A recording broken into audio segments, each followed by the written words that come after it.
사실 그 보험 관련된 뉴스를 매일매일 모니터링 하는데 네. 저희는 보험금 받는 전문가지 또 보험 상품에 대한 전문가는 아니다 보니 최근에 간병비 보험이 뭔가 바뀐다는 이슈가 굉장히 많이 뉴스에 나오더라고요. 네네.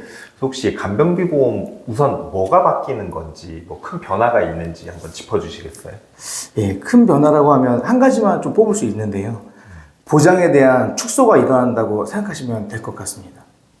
좀 자세하게 말씀드리면 원래는 상품마다 좀 한도들이 존재하는데 지금 현재 손해보험사들이나 생명사에서 판매되고 있는 그런 간병인 보험들은 이제 1일에 20만 원 정도 지급되는 게 이제 한도입니다.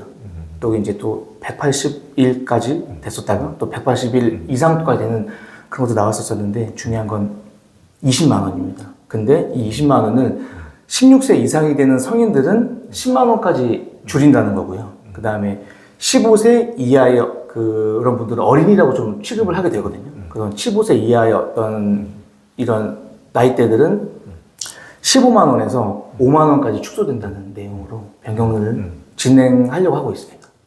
네. 보통 이렇게 보장이 축소된다는 건 기존에 뭔가 만들었는데 그걸로 인해서 많은 보험금이 지급되거나 아니면 약간은 모럴 이슈들이 발생할 때 이렇게 축소가 된다는 거고 그러니까 지금 이번 4월까지는 가입이 가능하고 네, 5월부터는 이제 보상이 축소된다는 내용이고요. 네네.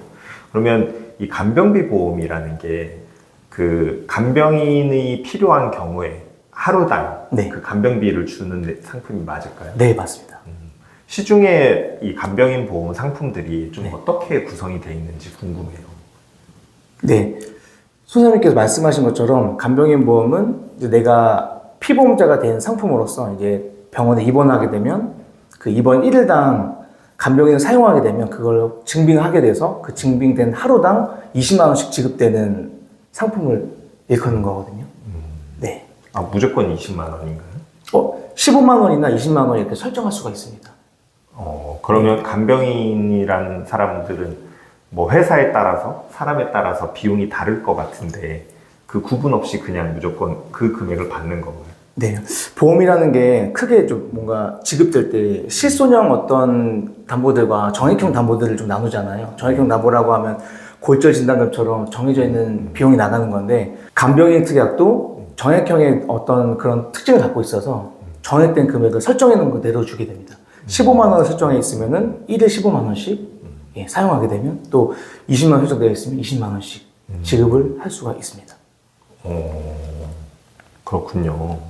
네, 또 추가로 아셔야 될 게 요즘에 의뢰에 어떤 그런 질문들이 많이 들어오기도 하거든요. 예를 들어서 제 사례는 아닌 거지만 동료들의 좀 사례를 보면 간병비를 판매했고 고객께서 이제 입원에 대한 이슈가 생겨서 입원을 하게 되셨는데 입원을 하시면서 이제 간병비를 쓰려고 하셨던 거예요. 근데 요즘은 종합병원이나 상급 종합병원들은 이제 그 간호간병 통합 서비스라 그래서 간병인을 사용하지 않고 이제 병원의 어떤 간호사 선생님들이나 간호사, 조무사 선생님들께서 어떤 이런 간병에 대한 어떤 서비스를 좀 대행해 주시거든요. 그런 서비스가 국내 점점 좀 확대되고 있는데 이런 병동에 가게 되면 간병인을 쓸 수가 없잖아요. 이럴 때는 이 보험금 못 받는 건가요? 네, 원래는 못 받았었습니다.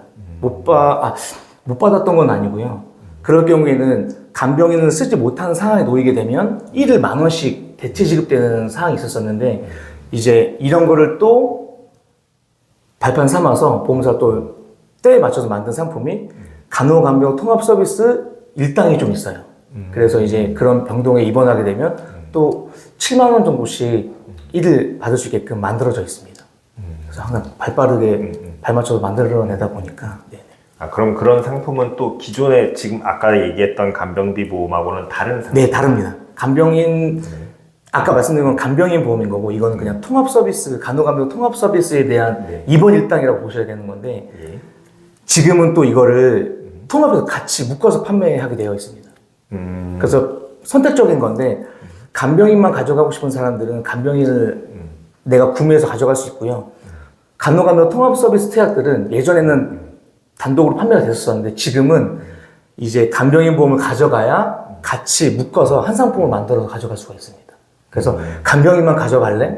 또는 간병인의 통합 서비스까지 가져갈래?가 되는 거거든요. 네.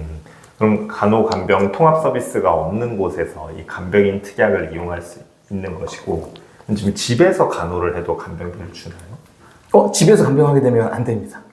네네. 그러면 병원에 입원해서 간병비를 네, 받게 맞습니다. 되는 경우에 네네. 소장님께서 지금 말씀하신 내용이 뭔가 요즘에 많이 핫하게 떠올랐던 가족 간병이라는 내용을 좀 말씀드릴 수 있을 것 같긴 하거든요. 네. 집에서 간호하게 되면 받을 수는 없고요. 예를 들어서 이제 저희가 부부 사이인 거예요. 예, 이제 부부인데 배우자가 입원을 했습니다. 근데 이제 간병에 대한 보험을 가지고 있으니까 입원을 하게 되시면 남편인 제가 간호를 하게 되면 요즘에는 또 그 간병에 대한 어떤 관련된 어플들이 있거든요. 어플에다가 저를 등록해서 내 배우자나 어떤 직계 가족들을 병원에서 간호하게 되면 이 간병비를 가족이 받을 수도 있거든요. 네. 네. 그러면 그렇게 등록하면 집에서 간호했을 때 받을 수 있나요? 집에서는 안 되고 병원에 입원했을 때만.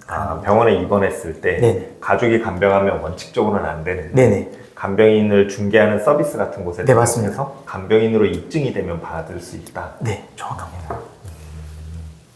그 폭이 되게 넓겠어요. 그럼 그래서 이렇게 다른 분을 데려와서 간병해도 되는 거고 네. 가족을 해서 데려와도 네. 되는 거잖아요. 네.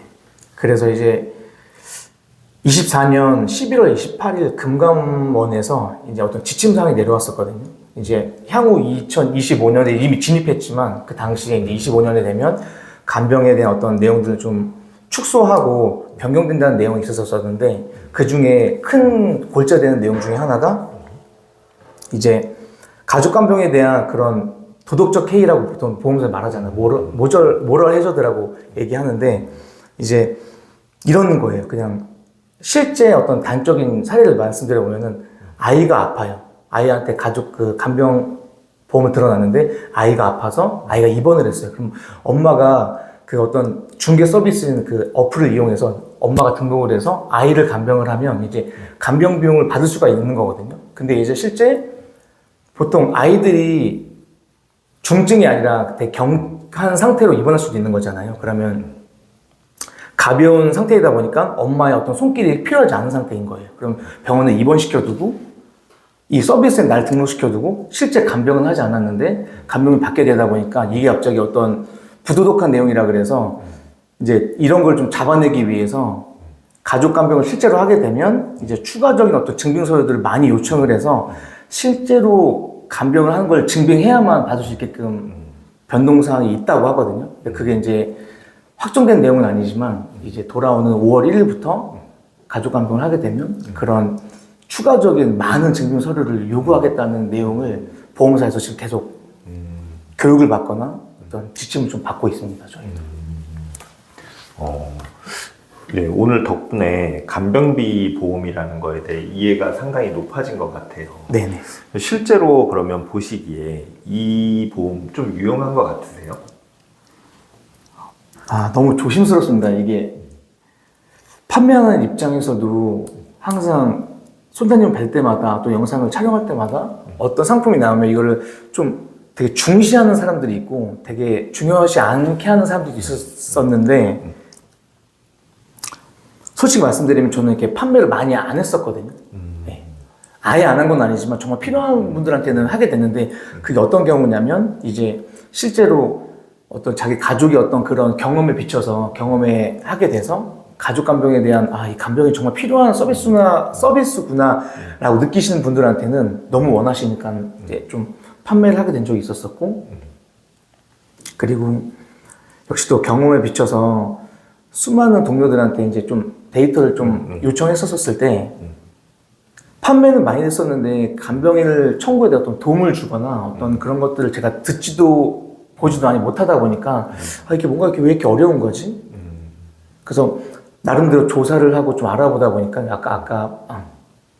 역시나 아까 말씀드렸던 그 큰 병원에서 운영되고 있는 서비스인 간호간병 통합 서비스가 운영되다 보니까 간병을 쓰고 싶어도 못 쓰게 되고 또 이 간병에 대한 통합 서비스에 대한 특약을 따로 가져가자니 간병을 또 묶어서 가져가야 되다 보니까 아예 또 구매를 원하지 않으신 분들도 있으시고 그러다 보니까 이제 또 판매가 쉽지는 않더라고요. 마지막으로 이 간병비 보험, 보통 간병을 하게 되면 뭐 하루 이틀 만에 끝나면 너무 좋겠지만 쭉 이어지는 경우가 많을 것 같은데 네. 보통 보장 한도가 며칠인가요? 네, 예전에는 180일까지만 됐었는데 이제 어떤 한 회사에서 선발적으로 이제 181일부터 1년 이상까지 가는 거니까 다시 할게요. 이전에는 180일까지만 됐었습니다. 근데 이후에 어떤 회사에서 어떤 그런 과열 경쟁이 있다 보니까 180 이후로도 긴 간병을 해야 되는 상황이 될 수 있다 보니까 181일부터 또 1년이 되는 기한까지 할 수 있게끔 만들어 놓은 보험들이 있어서 지금은 그냥 1년이라고 생각하시면 될 것 같습니다. 전 보험사들이 지금은 다 180일부터 181일까지 그리고 불특정하게 어떤 좀 보험사들은 150일까지만 되는 경우도 있고 네네. 뭐 365일 된다고 하면 사실 이런 병이라는 게 정말 예상할 수 없는 사고일 텐데 간병비가 사실 정말 큰 부담이 될 수 있단 말이죠. 네네. 그런 측면에서 보면 또 유용성이 있을 수도 있을 것 같아요. 맞습니다. 최근에도 이제 제 고객 사례였었는데 원치 않으셔서 간병에 대한 보험들을 이제 구매를 안 하셨던 가족이었는데 이제 지역명을 좀 보냐면 구리에 사시는 60대 아버님이신데 뇌경색 진단을 받으셨는데 그 뇌경색 진단 받으시면 어떤 일상생활에 좀 불편함이 없는 분들도 있는데 불편함이 또 있는 분들도 있거든요. 당장 입원 치료해야 되는 부분들도 있다 보니까 근데 이제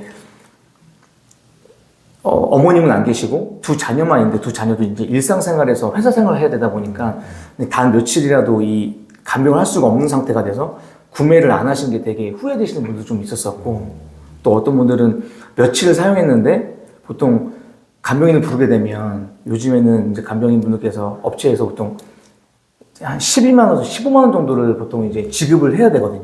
그러다 보니까 이제 며칠만 써도 그냥 1차적으로 그냥 산수 계산하듯이 계산하다 보면은 한 달 동안 또 20일 동안 장기 입원하게 되면 꽤나 거의 한 사람의 어떤 급여 정도가 나가게 되는 거다 보니까 네, 어떤 중요한 상황 속에서는 정말 필요한 보험이긴 한데 네. 그렇군요. 혹시 또 팀장님이 입장에서 이 부분에 대해서 뭔가 또 궁금하시거나 네. 좀 그런 사항이 있으실까요?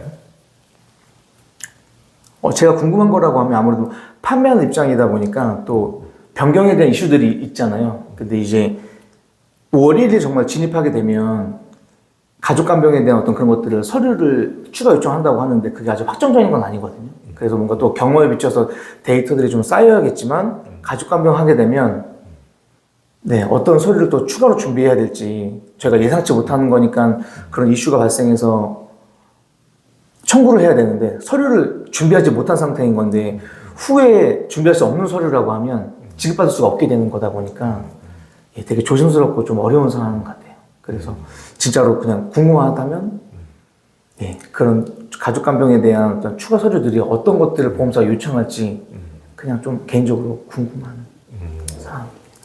그럼 그게 아직은 구체적으로 나오지 않았다는 거군요. 네. 간병비 보험이라고 하면 간병비를 받는 게 핵심일 테니까 아마도 가족 간병 시에 그런 증빙하는 서류들이 반드시 필요한 것이라면 보험회사에서는 가입하기 전에 충분히 그런 내용들을 고지해 줄 의무가 있을 것 같아요. 네, 맞습니다. 그렇다고 하면 추후에 그런 부분들 정해지게 된다면 예를 들면 뭐 간병 일지라든지 네네. 이런 부분들을 명확히 기록하라고 뭔가 지침이 내려오지 않을까 생각이 됩니다. 네네. 맞습니다. 네. 오늘 이렇게 간병비 보험 관련해서 같이 알아봤는데 대단히 유익하고 좀 도움되는 시간이었던 것 같습니다. 제가 너무 장황하게 얘기했던 것 같은데 도움이 됐어야 되는데 예, 좀 고생했습니다. 고생하셨습니다. 네네.